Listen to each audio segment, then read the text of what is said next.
What's going on? I'll be your tire guide in today's video. I'll be taking you through the key features, specs, and general overview of what you need to know in making an informed decision. Today we are looking at 33 by 9.5 R15 Kenda Klever RT KR601 tires.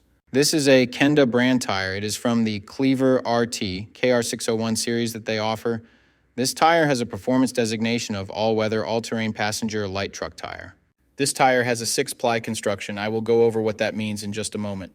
Some of the manufacturer-listed features of this tire include 3 full carcass plies of polyester ensure the best amount of protection from impact, damage, and punctures. Aggressive sidewall tread not only gains traction but protects against cutting, tearing, and abrasions. Robust bead protector shields the bead area and rim from close encounters with trail obstacles. Interlocking center tread blocks for aggressive off-road and snow performance. Large groove volumes maximize hydroplaning resistance, wet traction, and mud traction performance. High sipe density for excellent snow, ice, and wet traction. So to start, we will look at the tire size. This is one of the most important parts, if not the most important part of your tire shopping journey, because if you order the wrong size, they more than likely won't work on your vehicle. This tire size should be showing on the screen right now. So let's work from left to right and break down what these 3 numbers mean. What do the numbers on the sidewall mean? I'll explain that right now.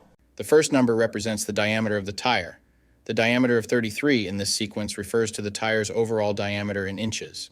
In other words, this tire is 33 inches tall, from top to bottom. The second number in the tire size refers to the width. 9.5 in the sequence represents the width of the tire. So in this case, when looking at the number 9.5 in this tire size, it means that the tire's width is 9.5 inches from side to side. The third and final number of your tire size refers to the rim size or diameter. 15 is the diameter of the rim this tire will go on. The rim size of 15 in this scenario indicates that this particular tire would fit a rim with a 15-inch diameter. Keep in mind this number is not negotiable. Unlike the first 2 numbers, you can't upsize and downsize this part.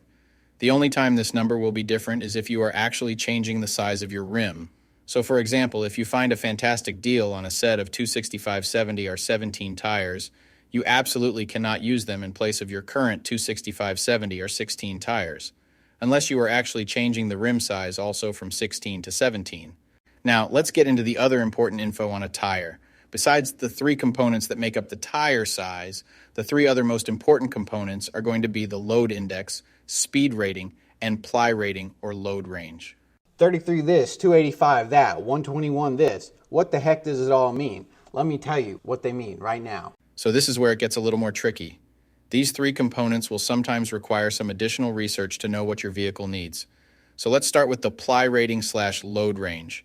These tires have a 6-ply construction. Each designation represents a different term when looking at a tire. This can directly affect things like max tire pressure and also plays a part in the next 2 numbers we are going to talk about. When in doubt of the rating your vehicle requires, in most cases it is safe to go with the same rating your vehicle currently has, as long as it was replaced with the correct spec of tire last time they were replaced. Now let's talk about the other 2 components, load index and speed rating. Next to your tire size, you will see a number and letter combination like 113Q. The number 113 is the load index. This is the number relative to the weight capacity of the tire. The higher the number, the greater the load carrying capability of the tire. Load index ranges from 0 to 150. If you are replacing your tires, they have to be the same or higher load index, never lower. For example, if your current load index is 113, a tire of the same size with a load index of 116 would work for you, but not a tire of the same size with a load index of 110. If you replace your tires and the new ones have a lower load index, the tire has a higher likelihood of bubbling and eventually blowing out. So make sure you pay attention to this when buying your set. So for the tire we are looking at today, the load index of 113 represents a weight capacity of 25-35 pounds. For my metric system using friends, that would be a capacity of 1150 kilograms. Located next to the load index we just talked about, there is a letter. The letter Q is the speed rating for this tire. This is the maximum speed sustainable for the tire. Each letter has a corresponding speed rating approved by the Department of Transportation and the tire manufacturer. Alphabetically, the speed rating increases as the letters advance from A to Z, except for the letter H, which we'll explain in a minute. The most common speed ratings range from L, 75 miles per hour, to W, 168 miles per hour. High-performance racing tires speed rated 168 miles per hour or higher are marked ZR. Originally, tire speeds were just S, H, or V, S being the slowest, H being the middle, and V being the fastest. Over the years, as tire speeds have evolved, for whatever reason, H has always remained the same, 130 miles per hour. When Z-speed rated tires were first introduced, they were thought to reflect the highest tire speed rating that would ever be required, in excess of 240 kilometers per hour or 149 miles per hour. While Z-speed rated tires are capable of speeds in excess of 149 miles per hour, how far above 149 miles per hour was not identified. That ultimately caused the automotive industry to add W and Y speed ratings to identify the tires that meet the needs of vehicles that have extremely high top speed capabilities. So the speed rating of Q in the case of this tire means that this tire is rated for speeds of 99 miles per hour or 160 kilometers per hour.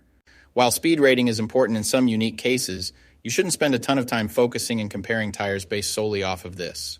While you do want to make sure the tire matches your vehicle manufacturer's specified speed rating, in almost all cases, the speed rating of a tire should always be above 85 miles per hour, which is technically the fastest posted speed limit anywhere in the United States.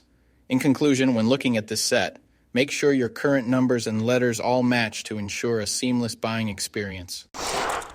Hopefully this has all helped you make an informed tire decision. I'll see you next time.